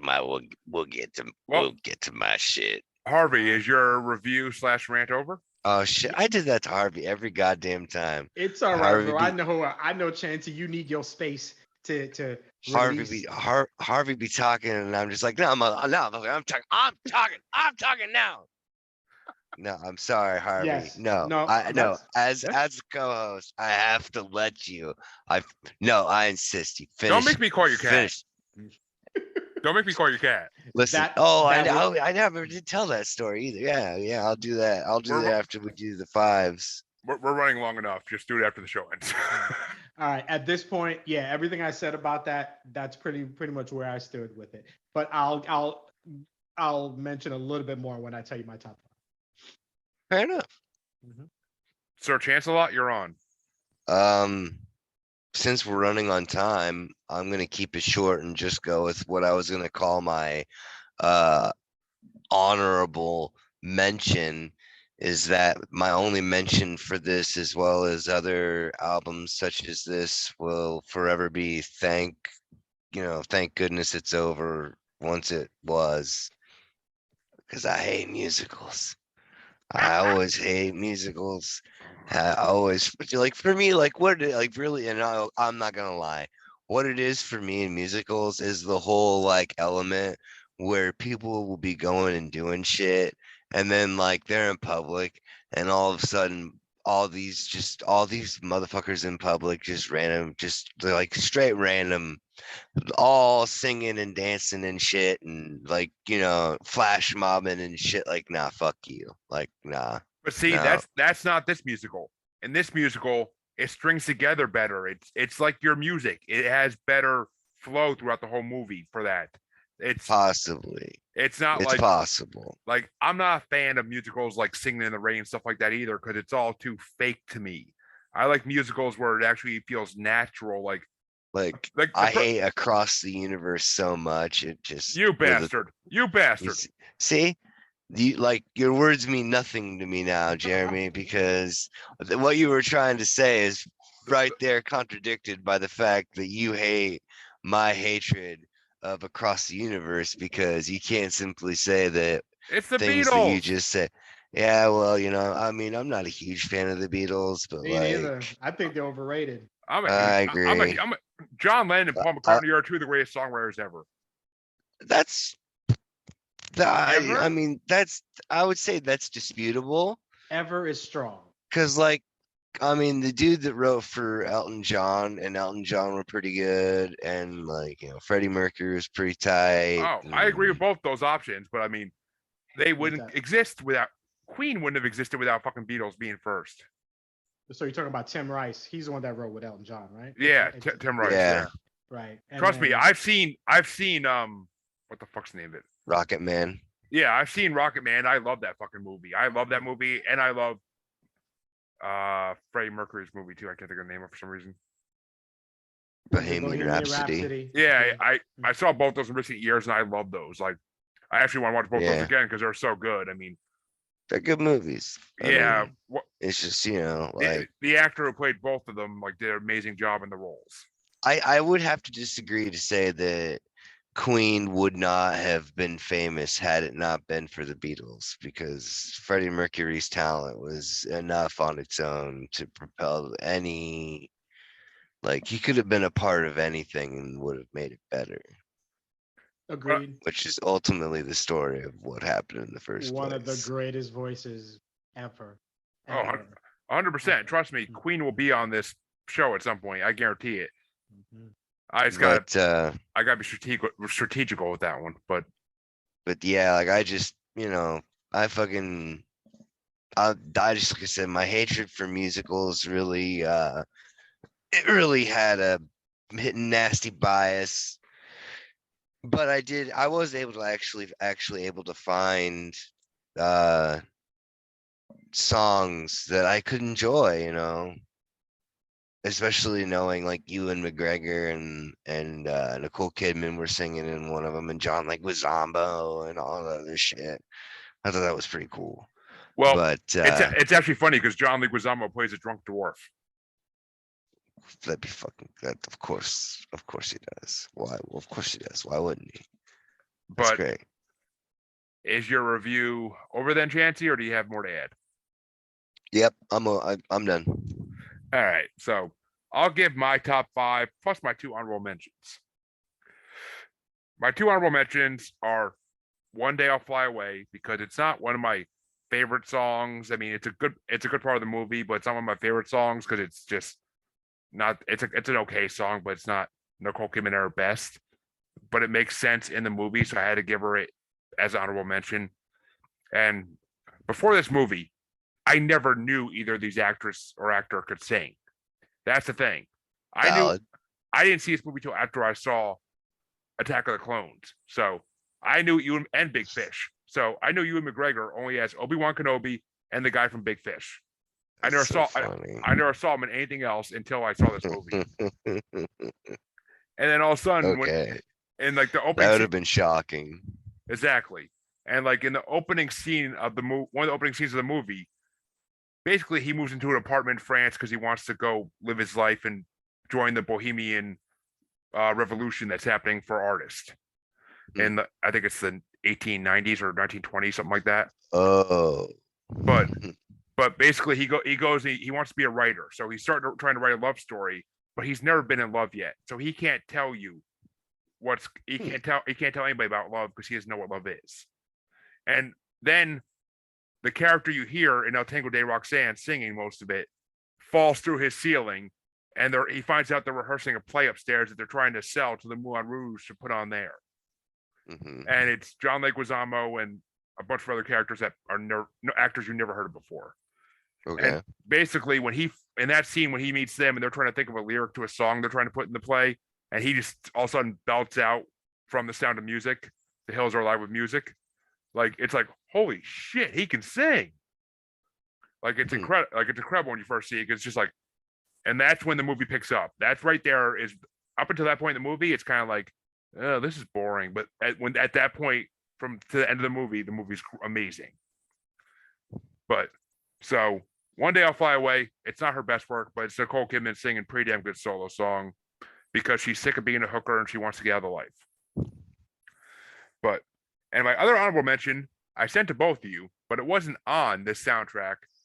But Oh yeah. it's an honorable mention because it's sung by, I forget his name as an actor because he hasn't been in much, but he plays the owner of the Moulin Rouge, who is like the head performer for like all their shows they do.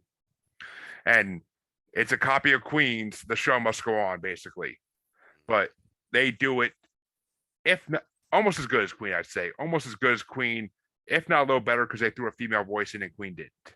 Because Nicole Kidman sings it with them after a certain point. But it's a damn good song. I freaking love that song. I love Queen's version. I love their version of it. But I heard Moulin Rouge's version before I ever heard Queen's version. That's the thing. But my number 5 is Hindi Sad Diamonds. Because I like the Sparkling Diamond song in the beginning of the movie they did. Bingo points. But Hindi Sad Diamonds is a song they do in the play that the people wrote for the Moulin Rouge. It's in the play, and that's why they took the Diamond song that she always sung in the club anyway, and they turned it into this, like, because the whole play takes place in India. So that's why they made like a Hindi version of it. And I like the music in it is like cool. Like I like the Indian music involved with like the classic "Diamonds Are a Girl's Best Friend" song. It's just a very good mix, and it's glorious to watch this scene because them all dressed up for the actual play is like gorgeous. I mean, they're hookers, so they're going to be good looking. At least most of them. At least most of them. One would think.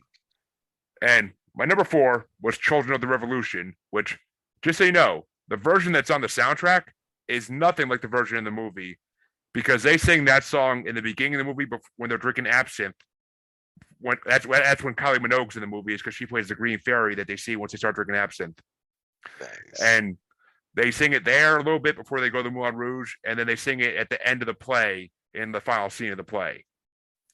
And I like this song because it gives you hope. I forget Bono's on the version on the CD, which it's Bono, so you gotta respect Bono, at least to some degree. I mean, I guess.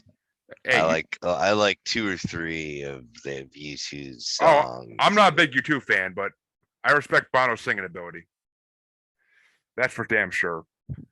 But number 3 is El Tango de Roxanne, because I love the original Sting and the Police version of Roxanne, but I like this version. Double bingo.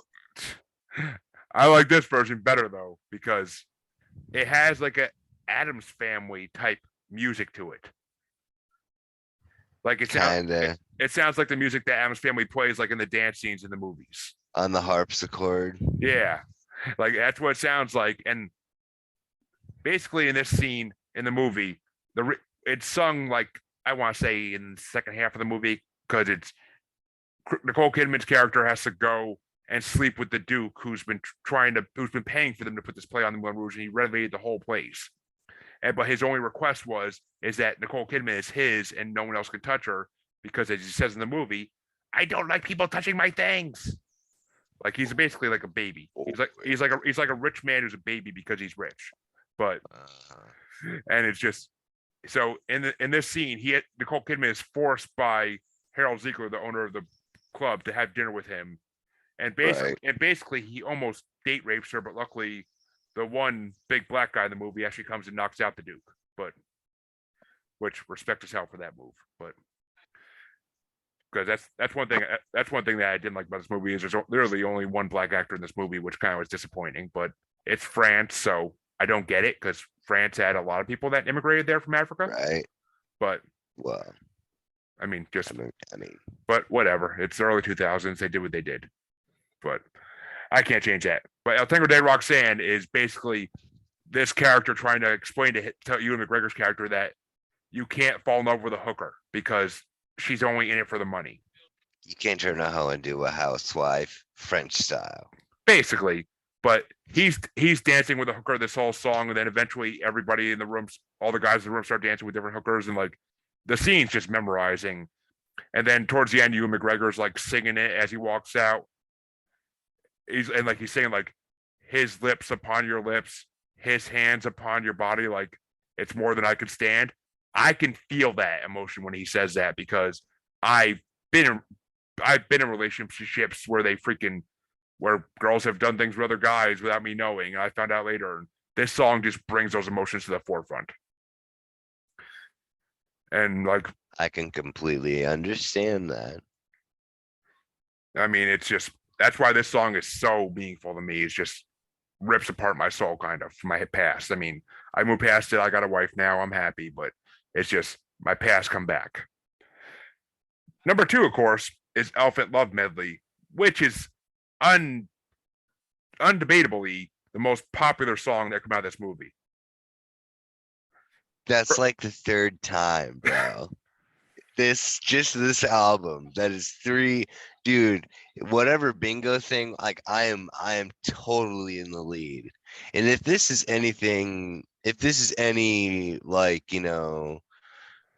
omen to what's going to be happening when we do the trivia stuff, like I shall smite thee.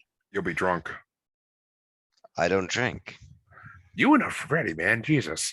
But I just don't like the way it makes me feel. Like I just don't. Like it makes me dizzy, makes me sick. I get that. Like it. I get that, but Elephant Love Medley is just yes, it's a medley, Harvey. It's right there in the title, but it's some of the greatest. I know. It's fucking Kiss. It's fucking Elton John, Celine Dion. It's so many. There's a lot of good shit in there. It's so many good artists and so many good songs thrown into one. I mean, how can you? It's fucking. Well, he was actually anti-Star Wars, so I guess I can't say and it was Obi-Wan Kenobi, but it's fucking Nicole Kidman, bro. Like, this is the song that made me fall in love with this movie because this basically happens when they put on a whole fake show for like he was up in her elephant, which is why it's called Elephant Love Medley because she lived in like an elephant statue that was outside of the club, and that was her room. Like she had her own room in the elephant. It was actually pretty fucking cool looking. But what the fuck? Look it up on YouTube sometime. It's actually pretty cool. I keep my hose out in the elephant. But like what? Well, you gotta understand, she's the star of this escort house, this whorehouse. She's the star of it. She's the hooker that you have to pay the most money to get to. But she lives in this elephant, and basically after they convince the Duke to renovate the club, like Ewan McGregor hears her singing "One Day I'll Fly Away," and like he climbs up the elephant to like be with her, and like she keeps saying like you have to leave. I'm gonna get in trouble with Harold if he sees you here. And he starts singing the Elephant Love Medley to her, and just goes like it's like a back and forth thing as they're walking around the elephant, like the outside of the elephant. And eventually he just convinces her that like it's gonna happen, just let it happen. Like not in a rapey way, but like I would say like what, like Rocky Balboa date rape in the kitchen style or what? No, it's more like he convinces her like you should fall in love with me because I'm gonna make it worth your while. But that's why this song builds to the point where it's like him trying to convince her, like with starting with Kiss, like I was made for loving you, and like Yeah. and she like just rebukes him like up until like the middle of the song where finally she starts seeing it like his way. So it's to me it just worked perfectly in the movie and it just was an amazing fucking song. Like that song, Right. I can listen to that song any minute of any day and just feel happy. Okay. But number one, and there's a very specific reason for this, is Come What May, because they put that in the play in the movie because it's supposed to be their like secret love song to each other, that even if it's in the play and even if she's acting like she loves the Duke because she wants the money to renovate the Moulin Rouge, like this is their song so they know that they still love each other. Okay. And eventually it gets caught on by them, but at the end of it also pretty much ends the movie in the final act because he basically walks out on stage because he got told like stay away, or like she convinces him to stay away because the Duke tells his bodyguard if he comes to the show tonight, shoot him. And so he tells Harold that, and then Harold tells her like you have to make him leave, you have to make him go away. So he actually comes in, he gets drunk and he comes into the play while it's in the middle going on, and he throws a fistful of cash onto the ground and he's like, I paid my whore. Guess you never loved me anyway. And like, or he says it better than I did, but, and he walks off the stage, and as he's about to exit the building, she starts singing that song. So that's when that's how the movie basically almost ends. Like, that's not quite the ending, but it's almost the end.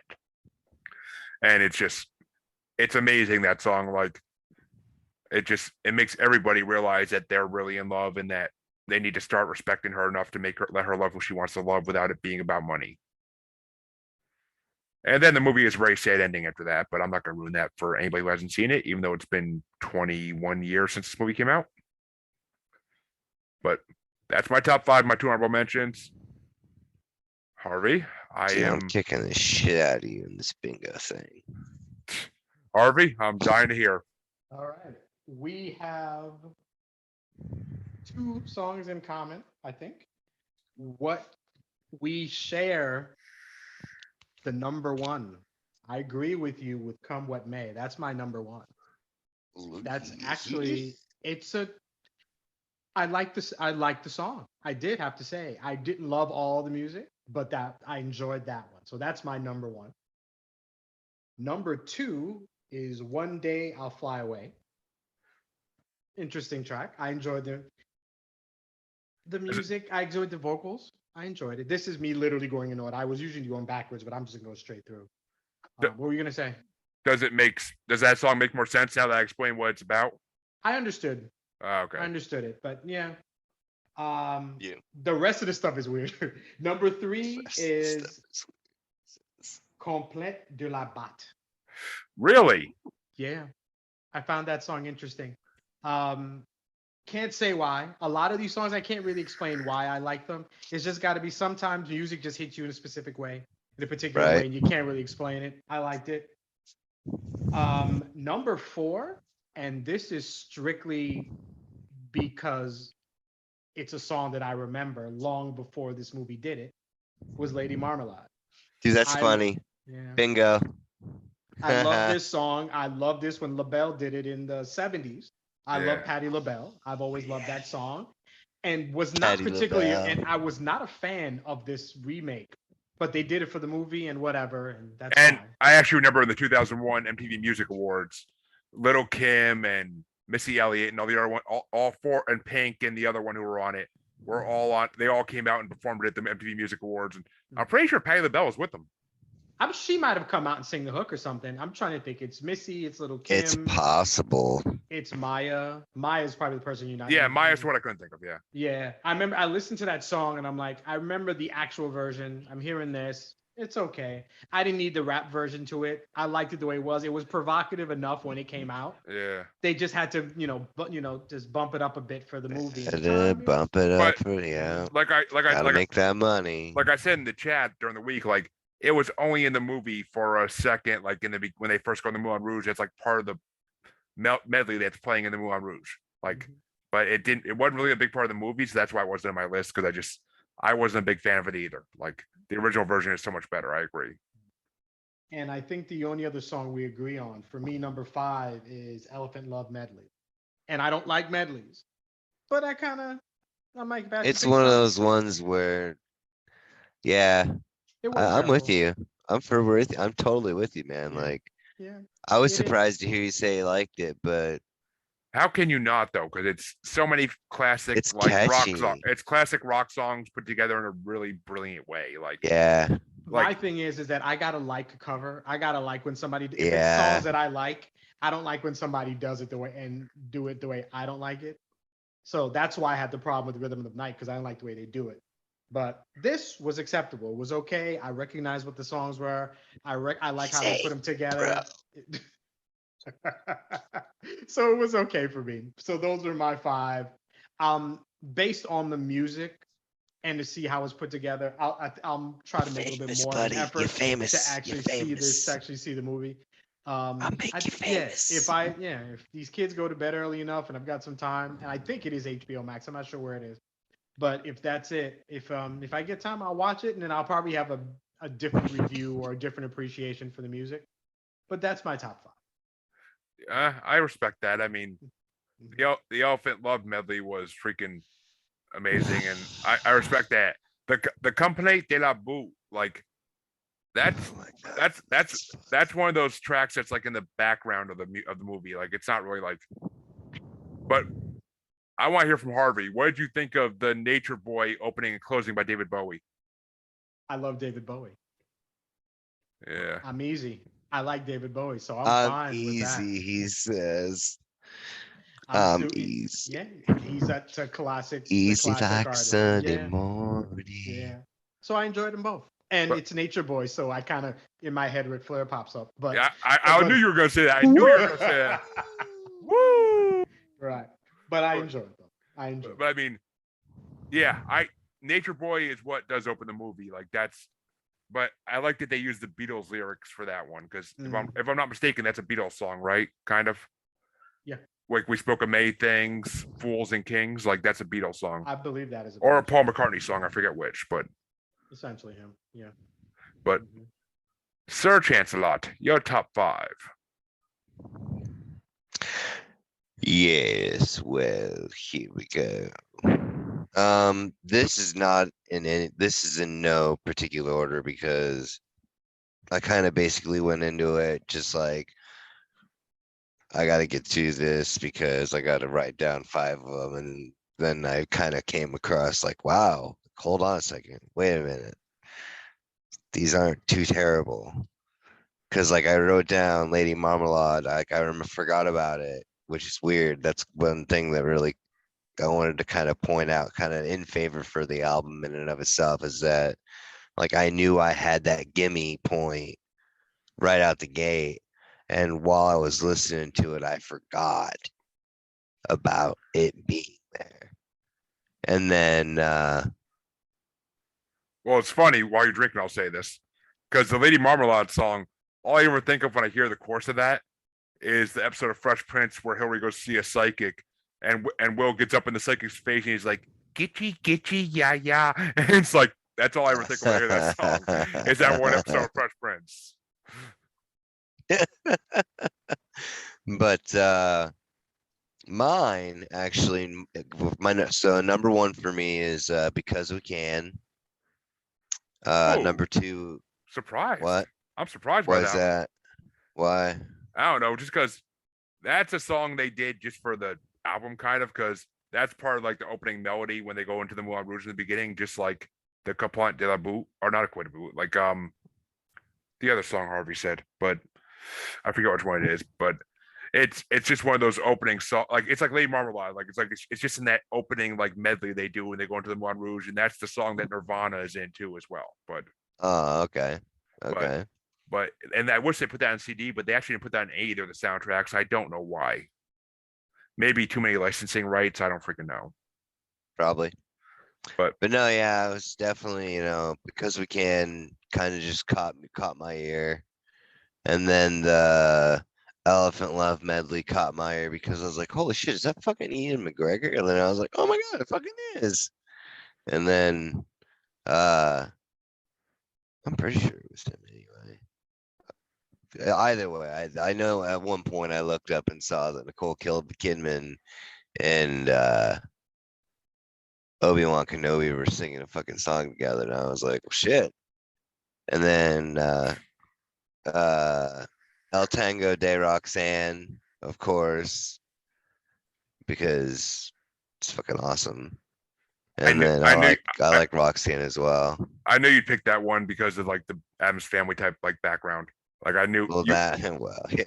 you and your Addams, you love Addams Family more than I do, so I could definitely tell you would pick that. I mean, there's that plus there's that plus the whole John Link or not John Lincoln's album, but the original Police Sting. Yeah, it was Sting. Yeah, the whole Sting reference to his song and whatnot. But I like that I like that this one's more depressing and more like sad than like Sting's. Right. Sting's is kind of like an upbeat thing. It's like Roxanne, Roxanne. Like yeah. They had to play it upbeat, otherwise they probably wouldn't have been. People would have been like, "What the fuck is this shit going on here?" Like, if somebody would have listened to the words, they'd be like, "What the fuck are they trying to put on this album?" Yeah. But no,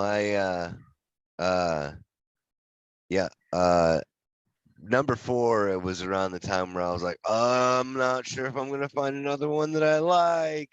So I was like, okay, I'll take the gimme with Lady Marmalade.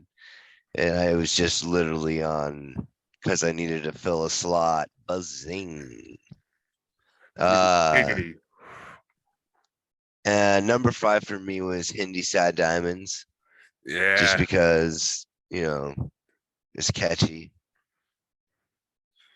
Yeah, I mean, I don't know why. I just when I hear that Bollywood sound of like Hindi music, it's just like something clicks in my head, and I'm just like, what is this now? Like, I don't know. I can't watch Bollywood movies, but I can listen to their music any day. Like, I'll straight go to an Indian restaurant and just listen to that music and like be jamming to it. It's funny. Their pop music is so similar to ours, but so different at the same time. Because like, I learned how they do their dances by watching Sesame Street with my cousin's kid. Huh.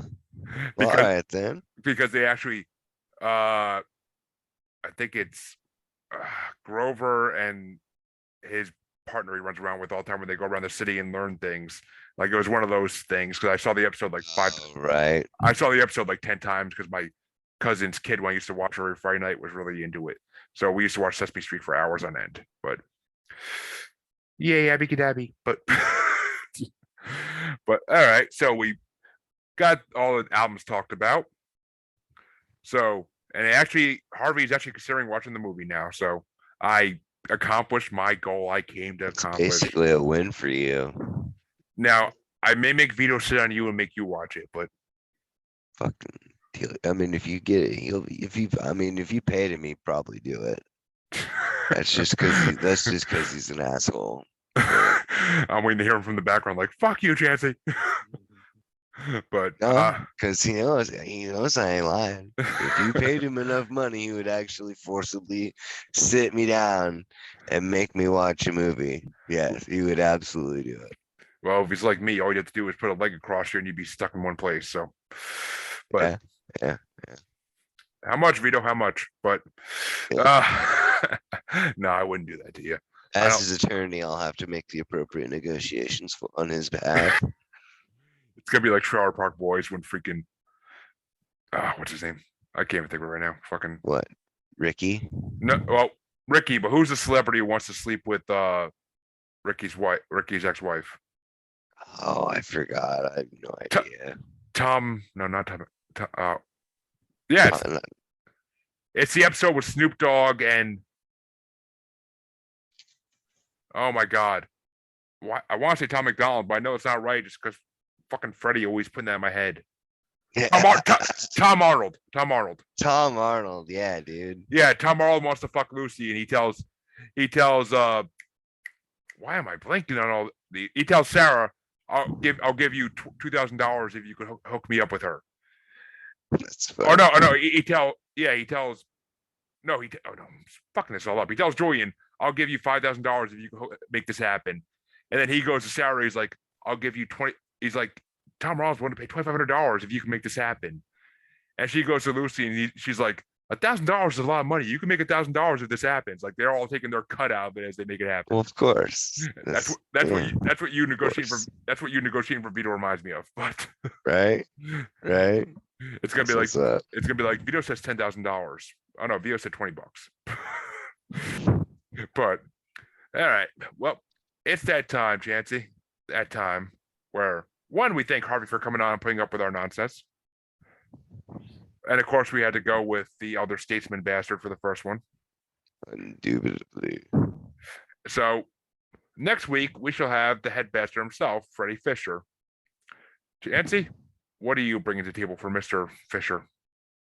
To get the name and everything of the information for my album, I will have to pull it off of my Just name the artist. phone. Just It's Sun House. It's that Sun House album I was talking about, where it's just gonna be like a bunch of Mississippi Delta blues. I was inspired. Yeah, well, Harvey inspires us all in different ways. You're Doesn't he welcome. though?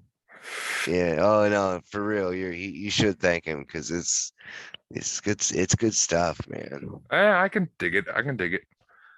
Well, I had a lot of debate in my head, same as I did with Harvey for Freddie, because I know there was some rap I wanted to bring, but I'm like, because it is a rap week for me for this next week.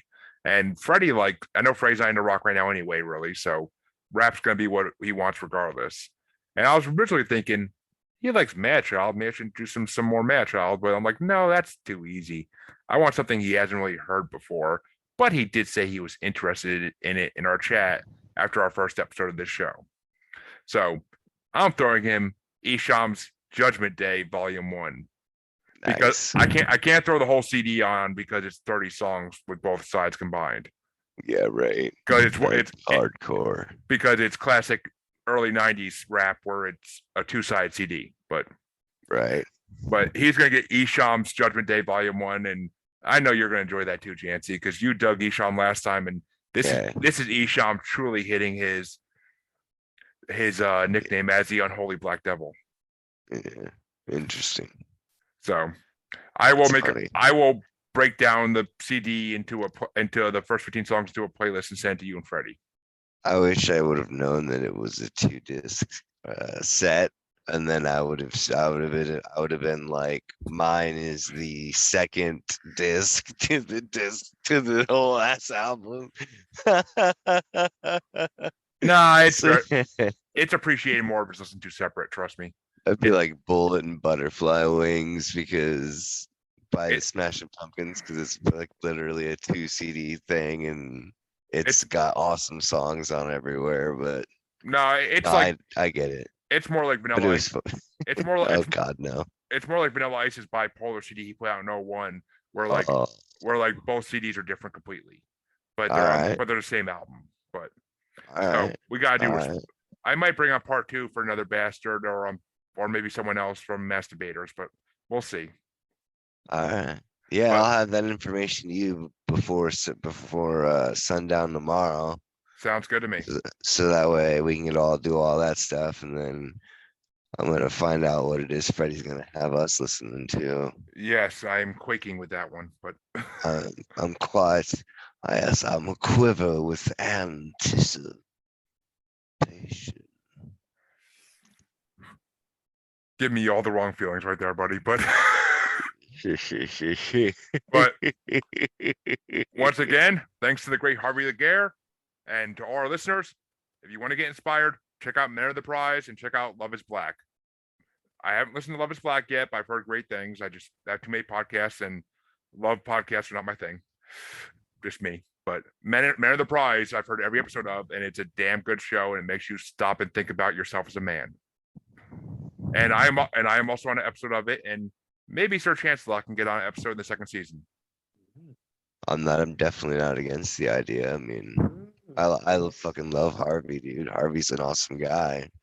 And I haven't had a chance to get through a full episode of Men of the Prize yet, but it's on my my next, like literally top of the list for next up on podcasts to listen to when I have time. Yeah, well, not a have time. I'm gonna make time because Make- that's how much I like you, Harvey. make time because 3 of the bastards are on it, and we had 3 pretty good episodes. Damn right. Damn We right. weren't as tear jerking as a lot of the episodes, but we were interesting. Yes, definitely. Right on. But well, that's gonna do it for us tonight because we have been going for an hour and 45 minutes at this point, so which is fine. Yeah.